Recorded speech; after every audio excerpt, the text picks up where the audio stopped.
बैठक तो सफल होगी ही। कांग्रेस के बड़े बड़े लोग आ रहे हैं। एनडीए में क्या पार्टियां थी?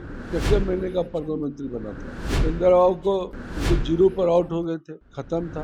उनको प्राण दान कौन दिया है? नीतीश कुमार ने दिया है।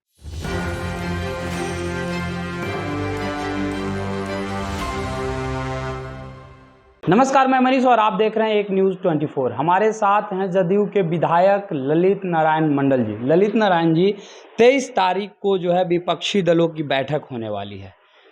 क्या लगता है कि ये बैठक सफल हो पाएगी?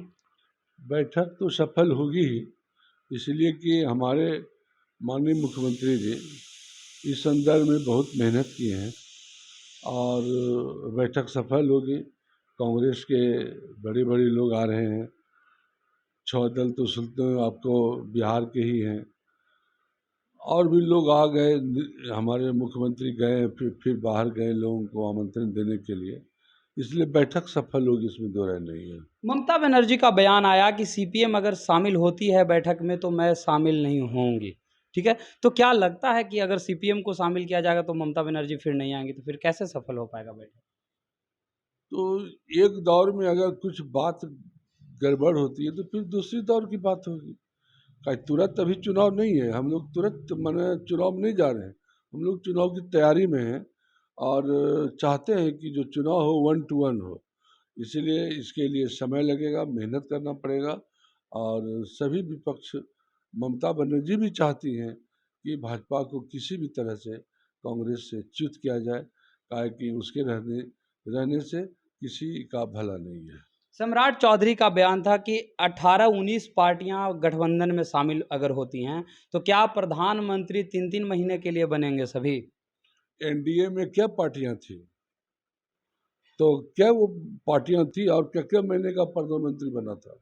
इसका जवाब उनको सोचना चाहिए। इसी आधार पर तो इधर भी होगा। ऐसी बात नहीं है कि केवल बीजेपी का जो लीड किया हुआ गठबंधन है उसी में केवल बुद्धिजीवी हैं। इधर भी लोग बुद्धिजीवी हैं और इधर भी लोग, वैसा गड़बड़ी नहीं होगी। वो सब तो केवल कहने की बात है।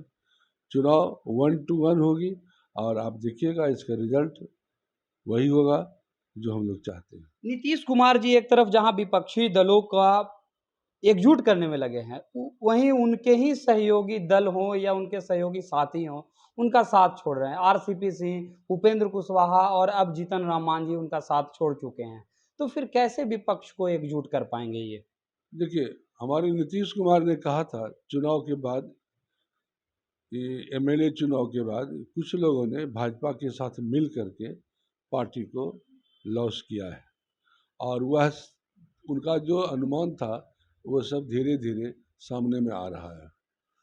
आरसीपी सर क्या किए हैं वह भी सामने में स्पष्ट है। और आरसीपी सर को तो नेता बनाने वाले हमारे नीतीश कुमार हैं ना। उपेंद्र राव को, वो तो जीरो पर आउट हो गए थे, खत्म था।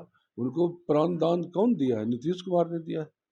तो अगर किसी का भला करे, किसी को आगे बढ़ावे और वह बाद में बैक होकर के काटे तो ये दूसरी बात है।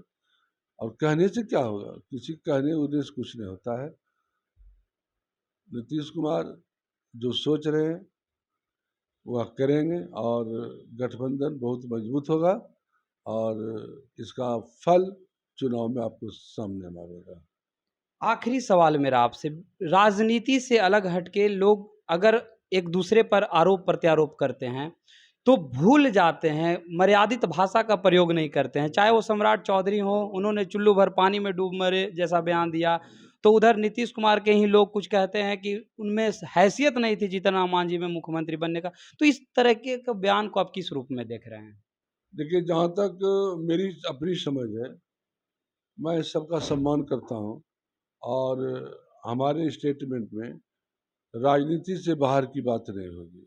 इसलिए वैसे बातों का अहमियत राजनीति में नहीं होना चाहिए। याद कीजिए जवाहरलाल के टाइम, जवाहरलाल नेहरू जब प्रधानमंत्री हुआ करते थे तो विरोधियों को भी वो तरजीह दिया करते थे। वाजपेयी जी प्रधानमंत्री हुआ करते थे तो विरोधियों को भी तरजीह दिया करते थे। राजनीति ऐसी होनी चाहिए कि एक दूसरे को तरजीह देनी चाहिए और किसी के व्यक्तिगत जीवन में ताक झांक नहीं करनी चाहिए। हम उसके पक्ष में नहीं हैं। ये थे जदयू से विधायक ललित नारायण मंडल जी, जिन्होंने सीधे तौर पे कहा नीतीश कुमार के अध्यक्षता में जो 23 जून को जो बैठक होने वाली है वो बिल्कुल सफल होगी, क्योंकि नीतीश कुमार लगातार इस कवायद में है कि विपक्ष एकजुट हो और 2024 में मोदी को सत्ता से बेदखल किया जा सके। इस तरह के तमाम अपडेट के लिए देखते रहें एक न्यूज़ 24। कैमरामैन जैकी के साथ मैं मनीष, पटना।